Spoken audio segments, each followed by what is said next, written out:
السلام علیکم خواتین و حضرات، آج کا ولاگ اور میں ہوں آپ کا ہوسٹ آفتاب اقبال۔ آج 22 فروری ہے اور پاکستان میں صبح کا وقت۔ خواتین و حضرات، یہ 1983-84 کی بات ہے۔ میں گورنمنٹ کالج کے نیو ہاسٹل میں رہا کرتا تھا اور کوئی پریفیکٹ شریفیکٹ بھی تھا۔ ایک خوشگوار سا خوش شکل سا لڑکا جو کافی جونیئر تھا، غالباً 2-3 سال جونیئر، نیو ہاسٹل میں وارد ہوا۔ انتہائی باادب، شرمیلا، وزادار سا، اور اس کو ایکسپلین کرنے کے لیے ایک لفظ کافی ہے، یہ کہ بڑا پیارا سا۔ معلوم ہوا کہ ایچسن سے آیا ہے۔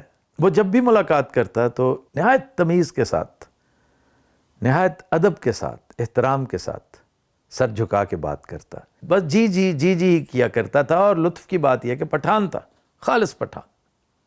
نام تھا یحییٰ آفریدی۔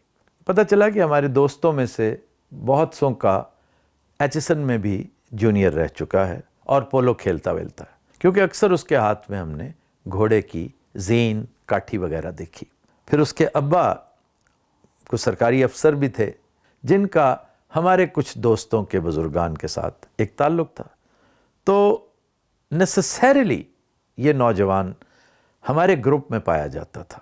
بہت کم اس کے کلاس فیلوز تھے جن کے ساتھ یہ شیر و شکر کبھی نظر آیا ہو۔ پھر ایک طویل عرصہ گزر گیا، ہماری سٹرگل بھی شروع ہوئی، پریکٹیکل لائف میں آئے، زندگی کی تلخ حقیقتوں کو قریب سے دیکھا۔ ادھر جغرافیہ بدلا اور ادھر یہ پیارے پیارے لوگ تاریخ کا حصہ بن گئے۔ ان ماضی کے مزاروں کو کبھی کبھار وزٹ کیا تو کوئی ایک بات یاد آ گئی، 2 باتیں یاد آ گئیں۔ کبھی اس راکھ کو کریدا تو کوئی چنگاری بھڑک اٹھی، پھر خوشگوار یادیں اور تھوڑا سا ایک ناسٹیلجک ٹریولاگ شروع ہو گیا۔ میں ذاتی طور پر بھی اس حوالے سے کافی نالائق واقع ہوا ہوں کہ مجھے پتہ ہی نہیں ہوتا کہ میرا کون سا دوست کس عہدے پر ہے، کہاں ہے۔ یہ ایک طرح کی نالائکی ہے، کیونکہ پی آر بھی فی زمانہ بہت ضروری، کم از کم پتہ تو ہونا چاہیے نا کہ کون کہاں پہ ہے۔ تو سپریم کورٹ کے ایک جسٹس صاحب کا نام جب یحییٰ آفریدی سنا تو اٹ رینگ اے بیل۔ تو I thought he must be the same person. تصویر دیکھی تو کسی حد تک ملتی جلتی تھی، لیکن پھر سوچا کہ میں اتنا بے خبر بھی نہیں ہو سکتا کہ مجھے پتہ ہی نہ ہو کہ یہ وہی ہے۔ then I thought کہ آئی ایم شیور یہ وہ نہیں ہے۔ پھر 1-2 دوستوں سے پوچھا، وہ اس حوالے سے مجھ سے بھی زیادہ نالائق تھے، کسی کو کچھ پتہ نہیں تھا۔ الٹیمیٹلی شاہد گل، ہمارا ایک بہت پیارا دوست، گورنمنٹ کالج کی کلاس آف 83، 84، 85، 86، ان 4 سالوں میں کون کون گورنمنٹ کالج آیا، ان سب کا حدود اربہ، حتیٰ کہ جنم پتری شاہد گل کے پاس تھی۔ فوراً حضرت صاحب سے رابطہ کیا گیا، ان سے پوچھا کہ یار یہ یحییٰ آفریدی صاحب وہی ہیں؟ تو کہنے لگا تمہیں نہیں یاد؟ کیا باتیں کر رہے ہو؟ بھئی نیو ہاسٹل داخل ہوتے ہی جو لیفٹ سائڈ پہ کارنر والا کمرہ تھا، میں کہا اس میں تو ایک پیارے سے بٹ صاحب رہتے تھے۔ ہے تو وہ بٹ اور وہ بڑے دوست تھے، وہ ہر وقت وہیں بیٹھا ہوتا تھا اور وہی جو پولو کھیلتا تھا۔ میں نے کہا ہاں جی مجھے یاد آ گیا، جس کا ابا ڈیپٹی کمشنر تھا۔ انہوں نے کہا وہ بعد میں چیف سیکرٹری بھی ہوا تھا۔ عمر آفریدی غالباً ان کا نام تھا، بڑے کمپیٹنٹ آفیسر تھے، وہ بھی 2 کتابوں کے مصنف بھی ہیں۔ تو اس پر میں نے سوچا کہ کسی دن ولاگ کروں گا اور خراج تحسین پیش کروں گا اس پیارے سے کھلے کھلے چہرے والے نوجوان، شاندار، لاجواب پٹھان بچے کے ساتھ گزرا ہوا وہ وقت اور اس کا رکھ رکھاؤ، ادب آداب اور وزاداری، اس کا تذکرہ کروں گا۔ اور یقیناً یہ ایک اچھا جج ہوگا، کیونکہ جس بندے کے اندر وزاداری ہو وہ ایک لاجواب آدمی ہوتا ہے۔ اس وقت تک مجھے اس بات کا اندازہ نہیں تھا کہ جج ہونا، یعنی قاضی ہونا، منصف ہونا، واحد پروفیشن ہے، واحد پروفیشن دنیا میں جس میں وزاداری آپ کو زیب نہیں دیتی۔ یہ تھوڑی سی گہری بات ہے، باریک بات ہے، اس پہ غور کیجیے گا۔ وہ آپ نے قانون کی آنکھوں پر پٹی بندے دیکھی ہوگی، تو جس کی آنکھوں پہ پٹی بندی ہو وہ وزاداری افورڈ نہیں کر سکتا۔ کہتے نا تم نے تو ماتھے پہ آنکھیں رکھی ہوئی ہیں، اس کا مطلب مور لیس یہی ہے۔ خیر سوچا تھا کہ اس کے اوپر کوئی گپ شپ کریں گے، کوئی خوبصورت سا ایک ولاگ کرنے کی کوشش کریں گے۔ شاہد گل نے ایک دلچسپ واقعہ سنایا۔ تم اس دن ساتھ نہیں تھے کیا جس دن ہم داتا صاحب گئے تھے؟ داتا صاحب از اے شرائن ان لاہور.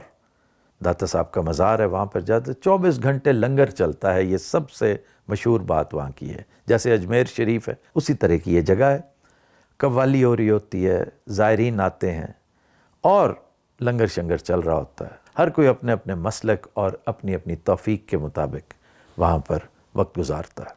میں نے کہا کہ وہ داتا صاحب والا کیا معاملہ تھا؟ میں تو نہیں تھا اس دن. کہتے یہ اتفاق تھا کہ تم نہیں تھے موجود. کہتے فلاں دنوں کی چھٹیاں تھیں جو بہت طوالت اختیار کر گئیں, اور یہی وجہ ہے کہ ہمارا میس بند تھا ہاسٹل کا. شاہد گل پرابیبلی ان دنوں کا تذکرہ کر رہا تھا جن دنوں جنرل ضیاء الحق کے ریفرینڈم کا بڑا چرچا تھا اور کالجز یونیورسٹیز بند کر دی گئی تھیں کہ کہیں کوئی ہلڑ بازی شور شرابہ نہ شروع ہو جائے. ان دنوں میس بھی بند تھے, نیو ہاسٹل کا بھی, اقبال ہاسٹل کا بھی, لیڈیز ہاسٹل کا بھی, اور جناح ہاسٹل تو اس وقت تک بنا ہی نہیں تھا. چنانچہ وہ اسٹوڈنٹس جو امتحان کی تیاری کی غرض سے یا کسی اور وجہ سے ہاسٹل میں ہی پائے جا رہے تھے, وہ عام طور پہ پیسے شیسے اکٹھے کر کے پول کر کے کوئی چیز منگوا لیا کرتے تھے اور کھا لیتے تھے. اور اسٹوڈنٹس کے حالات آپ کو پتہ ہی ہیں, وہ بھی ہاسٹل میں رہنے والے ایک سے ایک بڑھ کر شوقین ہوتے ہیں. اور شوقین اسٹوڈنٹس کی سب سے بڑی نشانی یہ ہوتی ہے کہ مہینے کے پہلے 10 دن بعد ان کی جیبیں خالی ہو جاتی ہیں, کیونکہ یہ اسراف کرتے ہیں ٹکا کے. جو ہی پیسے آئے خرچ کر دیے. اور اچھے گھروں کے اسٹوڈنٹس زیادہ جلدی کرتے ہیں اس حوالے سے, کیونکہ فروگلٹی نام کی چیز انہیں پتہ ہی نہیں ہوتی کہ کیسے پیسے بچاتے ہیں, کیسے گزارا کرتے ہیں. تو انتظار کیا کرتے تھے کوئی مہمان آ جائے, کوئی دوست آ جائے, کیونکہ اکثر زور دستے دوستاں ہی کام آتا تھا. تو اس دن جو کہانی شاہد گل نے سنائی, قصہ لمبا ہو جاتا ہے لیکن ہے دلچسپ. تو بقول شاہد گل اس دن سارے کے سارے سرکردہ دوست 5-6 اور سب کے سب فقرے تھے, کسی کی جیب میں ایک پیسہ بھی نہیں تھا. اور اتفاق سے تم کدھر تھے, کیونکہ اس گروپ میں تو تمہیں بھی ہونا چاہیے تھا. تو اتفاق تھا کہ اس دن شاید میں نہیں تھا. تو کہتے ہیں ہم سب یہ سوچ کر نکلے کہ کسی کے پاس تو اتنے پیسے ہوں گے کہ وہ حلیم نان وغیرہ کھا لیں, تو کسی کے پاس کچھ بھی نہیں تھا. تو ہی سیٹ کہ میں نے مشورہ دیا کہ چلتے ہیں داتا صاحب. تو وہاں چونکہ ہر تھوڑی دیر بعد کوئی نہ کوئی دیگ آ جاتی ہے, لنگر آ جاتا ہے, تو بہترین چاول ملیں گے, گرم گرم کھائیں گے, مزہ آئے گا. میں نے کہتا ڈرتے ڈرتے پوچھا کہ بھئی لنگر کے چاول کھا لو گے؟ تو وہ سب لڑنے لگ گئے کہ تم پاگل ہو کیا, یہ تو بہترین چاول ہوتے ہیں, اگر تم ہمیں ساتھ لے جایا کرو تو ہم روز جانے کو تیار ہیں. خیر جب وہاں گئے تو واقف چہرے ارد گرد دیکھ کر ہر سینئر چہرہ چھپاتا پھرے. اتفاق ایسا ہے کہ ایک جونیئر سٹوڈنٹ بھی ان کے ساتھ ہو لیا, اور وہ تھا یحییٰ آفریدی. انہوں نے کہا جی بہترین, اس کا تو مصرف یہی ہے. وہ ایک بڑا سارا شاپر نما ایک چیز اس کے ہاتھ میں تھمائی گئی اور اس کو لنگر کی قطار میں کھڑا کر دیا گیا. اب یحییٰ آفریدی کی اتنی جرت نہیں تھی کہ وہ اپنے سینئرز کو یہ بتاتا کہ بھائی جان میں ایچسونین ہوں, کیونکہ ادھر بھی کافی سارے ایچسونینز تھے. پھر یہ کہ بھائی جان میں پولو کا پلیئر ہوں. تو بھئی ہوتے رہو پلیئر, پولو کے پلیئر ہے تو کیا ہے, ہم بھی کرکٹرز ہیں, کوئی مذاق نہیں ہے, تم سے زیادہ پاپولر گیم ہے. تو اس کی خاموش التجاؤں کو کسی نے درخور اعتنا نہیں لیا. وہ بیچارہ تون و کرہن جا کے لنگر کی لائن میں کھڑا ہو گیا. اس وقت تک چونکہ کرونا سے لوگ واقف نہیں تھے اس لیے ماسک ایجاد نہیں ہوا تھا, ورنہ بہت سوں کا بھرم ماسک کی وجہ سے بھی رہ جاتا ہے. اب بقول شاہد گل کے جو واقف چہرے ارد گرد چلتے پھرتے نظر آ رہے تھے, وہ یقیناً یہی سمجھ رہے تھے کہ یہ دیگ نیو ہاسٹل سے آئی ہے, اور یہ چونکہ صاحب ٹائپ لوگ ہیں, پریفیکٹ ٹائپ لوگ ہیں, یہی لے کر آئے ہوں گے. تو ایک ہلکی سی فیک سمائل ہر ایک نے اپنے چہرے پر سجا رکھی تھی, جو کہ باقاعدہ لنگر تقسیم کرنے والوں کے چہرے پر ہوتی ہے. ایک آسودگی, ایک ایفلوئنس, یہ کسی کو نہیں پتا کہ سب فقرے تھے. البتہ یحییٰ آفریدی نے ان سینئر سے ایک دلچسپ انتقام ضرور لیا.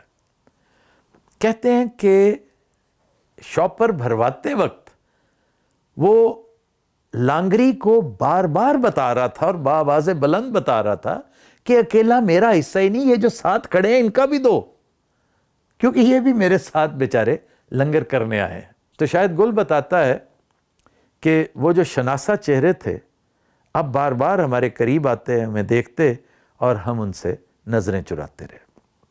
خیر یہ دلچسپ واقعہ سنا تو پلان یہ کیا کہ انشاءاللہ کسی دن فل فلیجڈ پورے کا پورا ولاگ یحییٰ آفریدی پہ کریں گے، اس کو اون کریں گے، اس کو بتائیں گے. اور کیونکہ اب ہمیں یقین ہو گیا کہ یہ وہی یحییٰ آفریدی ہے، اتنے میں خبر آ گئی کہ Yahya Afridi chief justice of Pakistan ہو گیا. واہ واہ واہ، سبحان اللہ. میں ان دنوں دبئی تھا اور آپ یقین کیجئے کہ میں نے ایک طرح سے سیلیبریٹ کیا. میرے وہ دوست جو دبئی میں اس دن میرے گھر تشریف لائے تھے، وہ گواہ ہیں کہ میں تقریباً 2 گھنٹے لگاتار اس نوجوان کے قصے سناتا رہا انہیں.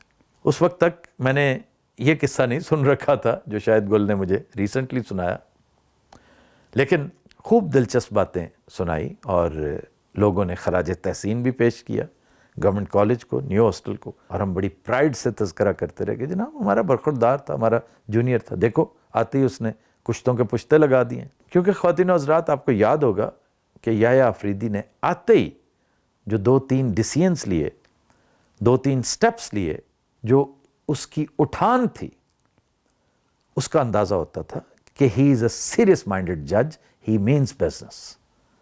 وہ کسی ڈراوے میں، کسی دھمکی میں، کسی دھونس اور دھاندلی میں نہیں آئے گا. تو ہماری پرائڈ میں اور اضافہ ہوتا گیا. سوچا کہ ذرا توقف کر کے، بناؤ سنگھار کر کے خوبصورت ولاگ کریں گے، اس کے اوپر بہت ساری باتیں کریں گے، اور اگر ہو سکا تو 35-40 منٹ اس دور کی باتیں کریں گے. سب دوستوں کا تذکرہ کریں گے، شاہد گل کا تذکرہ کریں گے، زرغام خان درانی کا تذکرہ کریں گے، اسد راجپوت کا تذکرہ کریں گے، سعید حبیب کا تذکرہ کریں گے، محبوب جیلمی کا تذکرہ کریں گے. یہ سارے بڑے پرانے، بڑے پیارے یار. آصف سعید خان، جس کو میں پیار سے آصف سعید خان کہتا ہوں، اس کی بھی ایک کہانی ہے، جو نیوزی لینڈ میں ہوتا ہے، ڈیولپمنٹ اکنامکس کا آئیکن ہے. فتح شیر خان کا تذکرہ کریں گے، جو ہمارا سینٹر فارورڈ تھا ہاکی میں.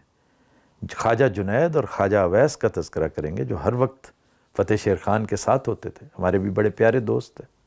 منظور الہی کا تذکرہ کریں گے، جو بہت پیارا کرکٹر تھا، ہمارا برخوردار تھا نیو ہاسٹل میں.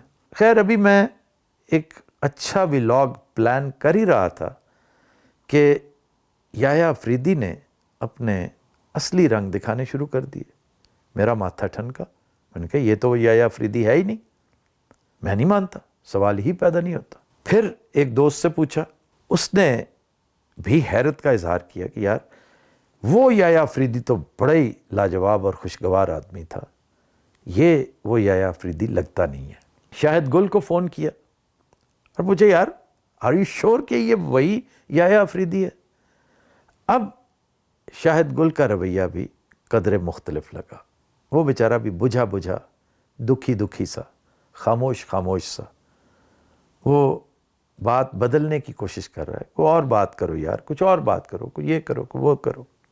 خیر، میں نے ارادہ ترک کر دیا کہ ضروری تو نہیں کہ ہر موضوع پہ آپ ولاگ کریں، اور پھر دکھی دل کے ساتھ تو سوال ہی پیدا نہیں ہوتا. دل گرفتگی کے عالم میں اس طرح کے موضوع پر ہم کیوں کریں بھی؟ پھر ٹھیک ہے، وہ یادیں اچھی یادیں تھیں، ہم انہیں تاریخ کے قبرستان میں دفن کر دیتے ہیں. وہ ماضی کے ان مزاروں کو وزٹ کرنے کی ضرورت ہی نہیں تھی. سوچا کہ بالکل نہیں کرتے. لیکن پرسوں ترسوں ایک تصویر نظر سے گزری، بہت دکھ ہوا. یحییٰ آفریدی کو شہباز شریف اور اعظم تارڑ کے ساتھ کھڑے دیکھ کر، ایک اور صاحب ہیں ان کے ساتھ جن کا نام مجھے نہیں آتا، غالباً منصور ہے ان کا نام، ان کے ساتھ دیکھ کر افسوس بھی ہوا، سچ پوچھیں تو شرم آئی. پھر محسوس ہوا کہ وہ وزاداری جسے ہم یحییٰ آفریدی کا خاصہ سمجھتے تھے، وہ اس کا وصف نہیں، اس کی مجبوری ہے، اس کی ضرورت ہے. اپنے آپ کو سمجھانا شروع کر دیا کہ یہ وہ یحییٰ آفریدی ہے ہی نہیں، سوال ہی پیدا نہیں ہوتا. یہ محض اتفاق ہے کہ وہ بھی ایچسونین تھا، یہ بھی ایچسونین ہے. یہ محض اتفاق ہے کہ وہ بھی پولو پلیئر تھا، یہ بھی پولو پلیئر ہے. یہ بھی اتفاق ہو سکتا ہے کہ اس کا والد بھی گورنمنٹ آفیسر تھا، اس کا بھی گورنمنٹ آفیسر ہے. یہ کوئی ایسی بات ہے. اور یہ بھی اتفاق ہو سکتا ہے کہ اس کا تعلق بھی کوہاٹ سے تھا، اس کا بھی کوہاٹ سے. He was also born in Dera Ismail Khan. تو یہ بھی ڈیرہ اسماعیل خان کی پیدائش ہو سکتی ہے، ایسی کوئی بات نہیں ہے. تو یہ بھی اتفاق ہے کہ دونوں کیمبرج یونیورسٹی گئے ہوں. تو یہ کوئی ایسی اچنبے کی حیرت کی بات نہیں ہے، ایسا ہو جاتا ہے. تو صاحبو، آج کا یہ ولاگ صرف اس لیے کیا ہے کہ خاطر جمع رکھیں یہ وہ یایا افریدی نہیں ہے. یہ ساری مماثلتیں جو ہیں نا، یہ ساری سملیرٹیز محض اتفاق ہے. وہ ایک اور نوجوان تھا، ایک خوشگوار سا لاجواب سا نوجوان. یہ ایک اور آدمی ہے کوئی. البتہ ایک قدر اور مشترک ہے، اس کا تذکرہ جاتے جاتے میں کر دوں. وہ یایا افریدی بھی قطار میں کھڑا دوستوں کے لیے لنگر لے رہا تھا. یہ یایا افریدی بھی قطار میں ہی کھڑا ہے، لیکن اس قطار میں اقتدار کا لنگر تقسیم ہو رہا ہے.